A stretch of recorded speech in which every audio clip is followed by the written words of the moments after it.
Quand le Consolateur sera venu, l'Esprit de vérité, il vous conduira dans toute la vérité. Jean, chapitre 16, verset 13. As-tu déjà ressenti une direction intérieure, une conviction profonde qui semblait venir d'ailleurs? As-tu déjà vécu un moment où tout en toi te disait de prendre un chemin plutôt qu'un autre, sans que tu puisses l'expliquer rationnellement? Ce n'est pas le fruit du hasard, c'est le Saint-Esprit qui agit. Aujourd'hui, nous allons voir 7 signes puissants qui montrent que le Saint-Esprit te guide. Car oui, le Seigneur ne nous laisse jamais seuls, il nous a donné un guide divin, un conseiller céleste, un souffle de vérité qui éclaire notre marche. Et si tu reconnais ces signes dans ta vie, alors sois certain d'une chose, Dieu est à l'œuvre en toi. Mais avant de découvrir ces révélations qui peuvent transformer ta foi, prends un instant pour soutenir cette mission d'éveil spirituel, reste avec moi jusqu'à la fin, car nous terminerons par une prière qui fortifiera ton cœur et ouvrira tes yeux au mouvement du Saint-Esprit. J'aimerais aussi que tu participes activement à cette réflexion en écrivant cette phrase puissante. Saint-Esprit, conduis-moi sur le chemin de la vérité. Alors, es-tu prêt à discerner la main de Dieu dans ta vie? Reste attentif, car ce que tu vas entendre pourrait bien être une réponse divine à tes questionnements les plus profonds. Le Saint-Esprit est le don le plus précieux que Jésus nous a laissé. Avant de monter au ciel, il a promis à ses disciples, « Et moi, je prierai le Père, et il vous donnera un autre consolateur, afin qu'il demeure éternellement avec vous, l'Esprit de vérité, que le monde ne peut recevoir, parce qu'il ne le voit point et ne le connaît point. Mais vous, vous le connaissez, car il demeure avec vous et il sera en vous. » Jean, chapitre 14, versets 16 et 17. Cette parole est capitale. Elle signifie que le Saint-Esprit n'est pas seulement une présence extérieure, mais une force vivante en nous, un guide qui parle, enseigne et oriente nos pas. Dans toute la Bible, nous voyons comment l'Esprit de Dieu a conduit son peuple. Il a parlé à Moïse à travers le buisson ardent, il a rempli Samson de puissance, il a inspiré les prophètes, il est descendu sur Jésus sous forme de colombe, et c'est par lui que Christ a accompli son ministère. Après l'ascension de Jésus, les disciples eux-mêmes n'étaient plus les mêmes. Le jour de la Pentecôte, ils ont reçu le Saint-Esprit et leur vie a été radicalement transformée. Ils ont prêché avec hardiesse, accompli des miracles et annoncé la bonne nouvelle avec une conviction qui venait du ciel.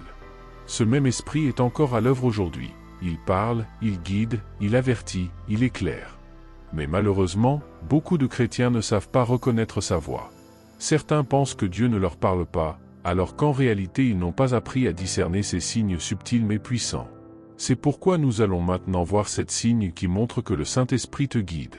Reste bien attentif, car ces signes peuvent changer ta perception de la présence divine dans ta vie. Le Saint-Esprit agit dans la vie des croyants de multiples façons, mais parfois nous passons à côté de ces signaux simplement parce que nous ne savons pas les reconnaître. Voici les premiers signes qui prouvent que le Saint-Esprit te guide. Premier signe, une paix surnaturelle dans les décisions. Lorsque le Saint-Esprit te guide, il te donne une paix profonde, même si la décision que tu prends semble illogique aux yeux du monde. La Bible nous dit dans Philippiens, chapitre 4, verset 7, « Et la paix de Dieu, qui surpasse toute intelligence, gardera vos cœurs et vos pensées en Jésus-Christ. » Cette paix ne dépend pas des circonstances extérieures, elle est là malgré les incertitudes et les doutes. Elle est le sceau du Saint-Esprit qui atteste que tu es dans la volonté de Dieu. As-tu déjà vécu ce moment où, malgré les avis contraires, tu savais dans ton cœur que c'était la bonne décision? Si oui, alors le Saint-Esprit te parlait. Deuxième signe, une conviction intérieure qui te pousse à agir. Le Saint-Esprit n'est pas seulement un consolateur, il est aussi un moteur divin qui pousse les croyants à agir selon la volonté de Dieu. Quand tu ressens une forte conviction, une impulsion qui te pousse à faire quelque chose pour Dieu, aider quelqu'un, parler à une personne en détresse, partager un message biblique, ne l'ignore pas.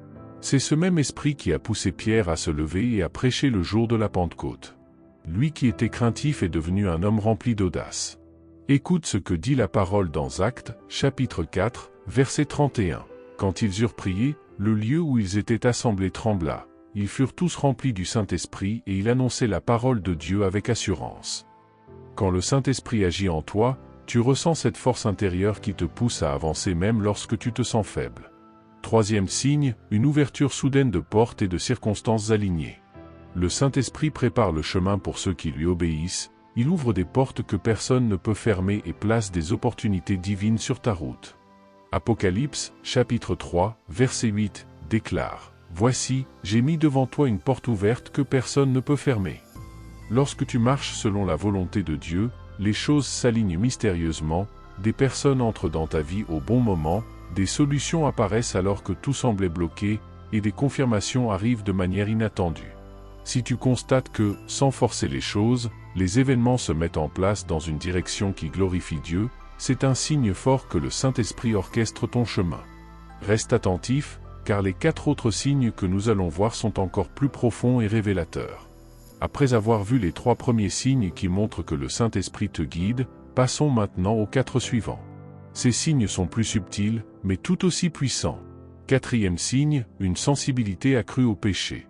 L'un des rôles du Saint-Esprit est de convaincre le monde de péché, de justice et de jugement. Jean, chapitre 16. Si tu ressens une gêne intérieure face au péché, si des choses que tu trouvais normales auparavant te dérangent aujourd'hui, c'est un signe que le Saint-Esprit agit en toi. Plus tu avances avec Dieu, plus ton cœur devient sensible à ce qui lui déplaît. Tu ressens une tristesse profonde lorsque tu fais quelque chose qui ne correspond pas à sa volonté. Ce n'est pas de la culpabilité humaine, c'est une alerte du Saint-Esprit qui t'appelle à la repentance et à la sanctification. David a vécu cela après sa chute. Il a crié à Dieu dans le psaume 51, verset 11, « Ne me rejette pas loin de ta face, ne me retire pas ton Esprit Saint. » Le Saint-Esprit est un feu purificateur, il t'aide à renoncer au péché et à marcher dans la lumière. 5e signe, une soif grandissante de la présence de Dieu. Lorsque le Saint-Esprit agit en toi, tu ne peux plus être satisfait par les choses de ce monde. Tu ressens une faim spirituelle, un désir profond de prier, de lire la Bible et de chercher Dieu. La Bible dit dans Matthieu, chapitre 5, verset 6, « Heureux ceux qui ont faim et soif de la justice, car ils seront rassasiés. » Cette soif n'est pas naturelle, elle est implantée en toi par l'Esprit de Dieu, qui t'attire toujours plus près du Père.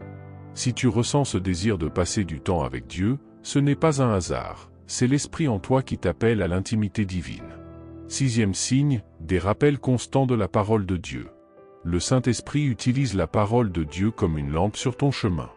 Jésus a dit dans Jean, chapitre 14, verset 26, « Mais le Consolateur, l'Esprit Saint, que le Père enverra en mon nom, vous enseignera toutes choses et vous rappellera tout ce que je vous ai dit. » As-tu déjà été dans une situation où, soudainement, un verset biblique te revient en mémoire au moment précis où tu en as besoin? C'est l'Esprit de Dieu qui te parle. Il te rappelle les promesses divines, éclaire tes choix et t'enseigne dans les moments de doute. Si tu vis cela régulièrement, c'est un signe puissant que le Saint-Esprit travaille en toi. 7e signe, une capacité surnaturelle à aimer et à pardonner. L'amour véritable est l'un des fruits du Saint-Esprit. Il ne s'agit pas d'un amour humain, conditionnel et limité, mais d'un amour divin, inébranlable et profond. Galates, chapitre 5, versets 22 et 23, nous dit, « Mais le fruit de l'Esprit, c'est l'amour, la joie, la paix, la patience, la bonté, la bienveillance, la foi, la douceur, la maîtrise de soi. » Quand le Saint-Esprit agit en toi, tu développes une capacité à aimer même ceux qui t'ont blessé, à pardonner là où autrefois tu aurais gardé de la rancune. Si tu remarques que ton cœur change, qu'il s'adoucit et devient plus compatissant, alors sache que le Saint-Esprit t'a transformé. Nous arrivons bientôt à la fin, mais avant cela, nous allons voir comment appliquer ces signes dans ta vie quotidienne pour marcher pleinement sous la direction du Saint-Esprit. Maintenant que nous avons découvert ces 7 signes puissants, la question est la suivante. Comment peux-tu appliquer ces révélations dans ta vie quotidienne? Reconnaître que le Saint-Esprit te guide ne suffit pas. Il faut apprendre à marcher avec lui, à être attentif à sa voix et à lui obéir pleinement. Voici 3 étapes concrètes pour approfondir ta relation avec lui et permettre à son action de se manifester encore plus clairement dans ta vie. Première étape, développer une intimité profonde avec le Saint-Esprit. Le Saint-Esprit n'est pas une force vague ni une simple influence. Il est une personne divine, avec une volonté, des émotions et une voix. Il désire être en communion avec toi, comme un ami proche qui te guide à chaque instant. Jésus a dit dans Jean, chapitre 15, verset 5, « Sans moi, vous ne pouvez rien faire. » Cela signifie que ta force spirituelle dépend de ta connexion avec Dieu. Pour cela, passe du temps chaque jour dans la prière, non seulement pour demander, mais aussi pour écouter. Lis la parole de Dieu, car l'Esprit utilise la Bible pour te parler et te guider. Pratique le silence afin d'être réceptif aux directions subtiles du Saint-Esprit. Deuxième étape, obéis aux impulsions du Saint-Esprit. Lorsque le Saint-Esprit te pousse à faire quelque chose, encourager quelqu'un, prier pour une personne, demander pardon, faire un pas de foi n'ignore pas ses impulsions. La Bible dit dans Romains, chapitre 8, verset 14, « Car tous ceux qui sont conduits par l'Esprit de Dieu sont fils de Dieu. » Plus tu lui obéis, plus sa voix devient claire. Si tu ignores continuellement ses directions, ton cœur risque de s'endurcir et de ne plus percevoir sa guidance. Demande-toi, Seigneur, où veux-tu que j'agisse aujourd'hui? À qui veux-tu que je parle? Quelle décision veux-tu que je prenne? Troisième étape, sois attentif aux confirmations divines. Dieu confirme toujours sa volonté par plusieurs moyens. Lorsque le Saint-Esprit te guide, il te donne la paix, il t'envoie des confirmations à travers la parole, les circonstances ou même des personnes, et il te donne une force intérieure pour avancer, même quand c'est difficile. Si tu hésites sur une direction, prie, demande des confirmations et sois patient, car Dieu agit selon son timing parfait. Frères et sœurs, le Saint-Esprit est à l'œuvre dans ta vie. Ces 7 signes ne sont pas réservés à quelques élus, mais à tous ceux qui désirent marcher dans la lumière de Dieu. Si tu reconnais l'un de ces signes en toi, sache que le Seigneur est en train de te conduire vers un nouveau niveau spirituel. Maintenant, c'est à toi d'agir. Déclare de tout ton cœur que tu veux marcher chaque jour sous sa direction. Avant de nous quitter, faisons cette prière ensemble. Seigneur Tout-Puissant, merci pour le don du Saint-Esprit. Aide-moi à reconnaître ta voix, à suivre tes directions et à marcher dans ta lumière. Ouvre mes yeux aux signes que tu places sur mon chemin, remplis-moi de ta paix, de ta sagesse et de ton amour, au nom de Jésus-Christ. Amen. Que le Saint-Esprit t'accompagne et éclaire chacun de tes pas. Sois béni, et à très bientôt pour une nouvelle révélation puissante.